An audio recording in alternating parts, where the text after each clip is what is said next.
leg day for you guys. We have 4 stations around the room. The last station is kind of like you can start with it and you can end with it, or you can do it anytime throughout. All right? I'll explain that when we get there. The first one is going to be elevated landmine deadlifts. So I really should like the word squats, because we're not deadlifting, we're squatting. We're doing a reverse hack squat with the landmine, right? So what I like to do is I like to make sure these are angled out because I want my knees to go out. If you've never done these before, it is the trust fall. So I will show you how to do it on the floor. This one needs to be a little bit higher. All right, so from here, I lean back and I stand up. My arm stays straight. I have to lean back. If you're here, it's just going to pull you forward in the squat. So I'm leaning back. So that way all my weight is shifted into the landmine. I am elevated because I can break plane here. Again, notice how I'm still back. I am not forward to touch the floor. It's really important that you stay back the whole time. So I come down and I push up nice and slow. Don't lock out your knees, okay?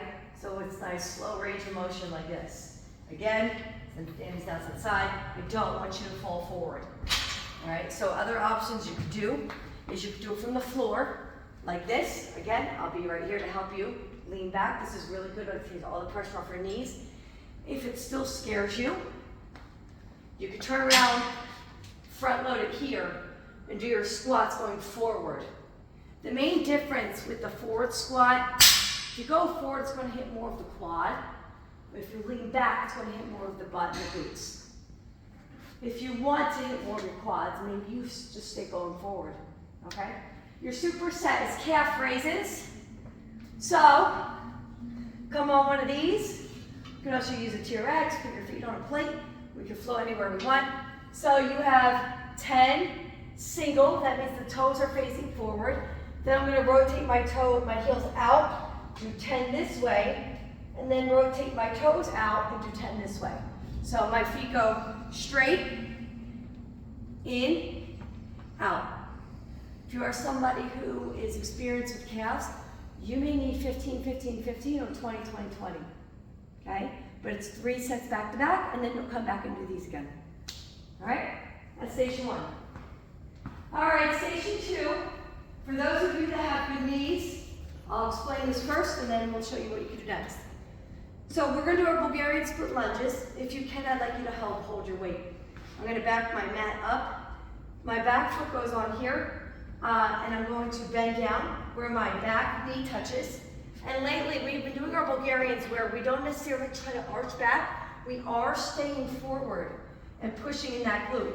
When I say forward, I mean our body is in a straight line, tilted forward, not my knee going forward where my toe comes off the floor, my heel comes off the floor. It's a big difference, okay? So what I'm gonna do is I'm gonna go here for 15, just like this, okay?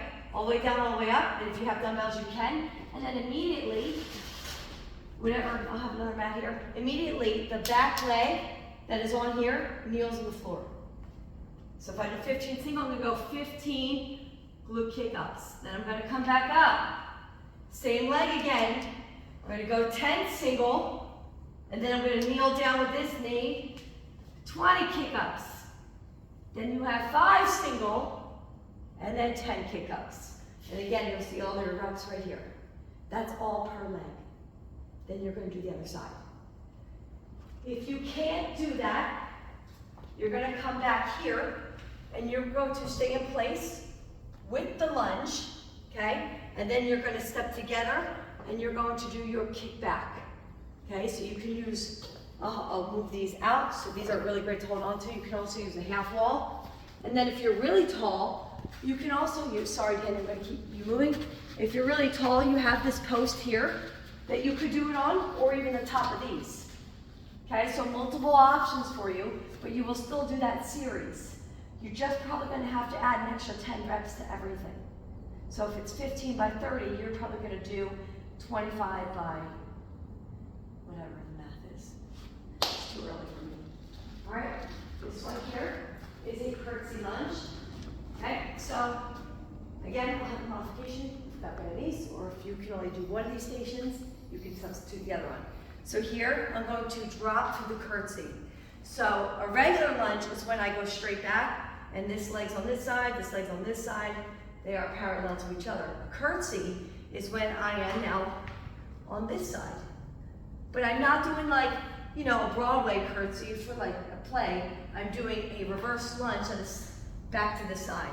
So it's going to be the same leg. I like to swing this back, come up, 1, 2. You're going to do 12 single by 12 pulse. Okay? If you can't do the curtsies, you're going to get the cables. Okay? We're going to do a behind the leg version. So feel free to use the ankle straps. If you want to sink up in there, you'll probably do all your sets in one. If not, it's easier to get in and out of this one. Put your foot in the handle. Okay. Step over. Okay. And you're going to go 12 single, 12 pulse. Okay. So that is your modification for this station. All right. And then the last station here is going to be with a band. And it is our Sally song. So we will start with it together. Okay? So, we'll have a seat around the room together. We're going to sit down. Whenever it says, we're going to hold that band pulse or hold. Whenever it says, bring Sally up, we're coming up. Bring Sally down, we're down, and you go right back into those pulses. Okay? We would like to do this before you leave again. So we're all going to start with it, and we're going to do it one more time before we leave. Good? Cool? All right, good band. We're starting with. Oh, we're going to warm up with Sally.